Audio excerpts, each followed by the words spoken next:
السلام علیکم ورحمۃ اللہ تعالی وبرکاتہ۔ حاضرین و ناظرین، حضرت عبد المطلب جو حضور صلی اللہ تعالیٰ علیہ وسلم کے دادا تھے، ان کے ساتھ آب زمزم کا کنواں کھودتے وقت کیا حیرت انگیز معاملہ پیش آیا، سماعت فرمائیں۔ ابن اسحاق اور بہقی رحمہ اللہ حضرت علی بن ابی طالب رضی اللہ عنہ سے روایت کرتے ہیں کہ حضرت عبد المطلب حتیم کعبہ میں آرام فرما رہے تھے کہ کسی نے خواب کے عالم میں کہا برہ کو کھودو۔ آپ نے پوچھا برہ کیا ہے تو وہ غائب ہو گیا۔ اگلے دن آپ اسی جگہ پھر محو خواب تھے کہ کسی نے آ کر کہا مظنونہ کو کھودو۔ آپ نے پوچھا مظنونہ کیا ہے تو پھر وہ چلا گیا۔ تیسرے دن پھر جب آپ اسی جگہ استراحت فرما رہے تھے تو کسی نے عالم خواب میں کہا طیبہ کو کھودو۔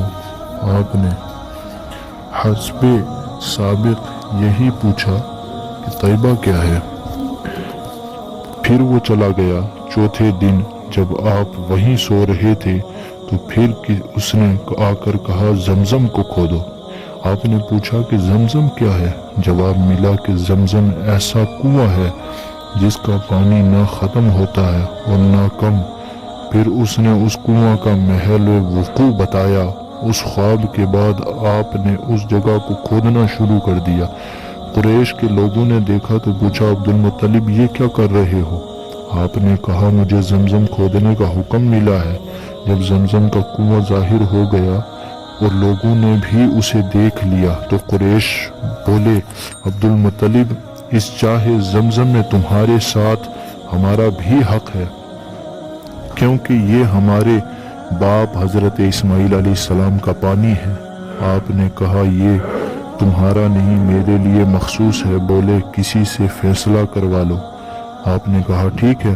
انہوں نے کہا بنو سعد بن حزیم کی کاہنہ ہمارے مابین فیصلہ کرے گی۔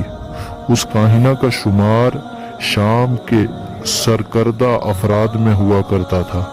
حضرت عبد المطلب بنو ہاشم کے بعض افراد اور چند دیگر قریشیوں کے ساتھ اونٹوں پر سوار ہو کر شام کی جانب روانہ ہو گئے۔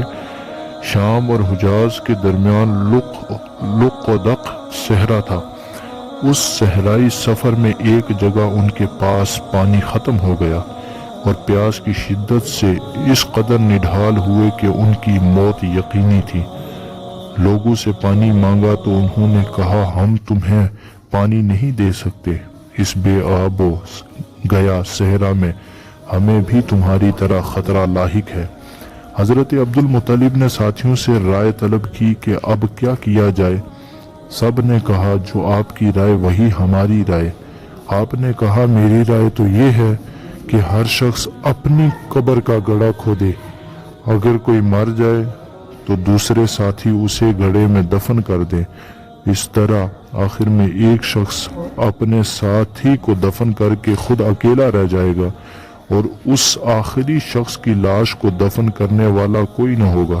اس طرح ساری لاشوں کے پامال ہونے سے یہ بہتر ہے کہ صرف ایک آدمی کی لاش بے گور و کفن پڑی ہو۔ حسب تجویز سب نے گڑھے کھود تو لیے، مگر پھر کہنے لگے کہ ہم نے خود ہی اپنے آپ کو موت کے حوالے کر دیا ہے، کیوں نہ ہم زمین میں سفر کریں اور پانی تلاش کریں؟ ہو سکتا ہے ہماری اس بے بسی پر رحم کھا کر اللہ تعالی ہمیں پانی سے سیراب فرما دے۔ یہ خیال آتے ہی حضرت عبد المطلب نے ساتھیوں سے کہا سفر پر روانہ ہو جائیے۔ چنانچہ آپ کے ساتھ کوچ کے لیے تیار ہو گئے۔ اللہ تعالیٰ کی قدرت کا کرشمہ دیکھیے کہ جوں ہی حضرت عبد المطلب اپنی اونٹنی پر تشریف فرما ہوئے اور اونٹنی چلنے کی لگی تو اس کے پاؤں کے نیچے سے میٹھے پانی کے چشمے ابل پڑے۔ آپ نے اور آپ کے ساتھیوں نے سواریاں بٹھا دی اور خوب سیر ہو کر پانی پیا اور جانوروں کو بھی پلایا، دیگر ساتھیوں کو بھی پلایا کہ آؤ پانی پی لو۔ اللہ تعالیٰ نے ہمیں سیراب کر دیا ہے۔ وہ آئے، خود بھی سیراب ہوئے اور اونٹوں کو بھی پانی پلایا۔ پھر بولے عبد المطلب ہمارے جھگڑے کا فیصلہ اللہ تعالیٰ نے آپ کے حق میں کر دیا ہے۔ جس ذات باری نے اس لق و دق صحرا میں آپ کو پانی عطا فرمایا ہے، اسی نے آپ کو برائے زمزم بھی مرحمت فرمایا ہے۔ اب واپس تشریف لے جائیں اور چاہے زمزم آپ کا ہے، ہمارا آپ کے ساتھ کوئی جھگڑا نہیں ہے۔ پھر اس کے بعد حضرت عبد المطلب واپس آئے اور اس کنویں کو کھودا اور پھر ہمیشہ کے لیے اس کنویں پر ان کی حکمرانی ہو گئی۔ اسی طرح کے واقعات سماعت فرمانے کے لیے بنے رہیں ہمارے ساتھ نیکسٹ ویڈیو میں۔ السلام علیکم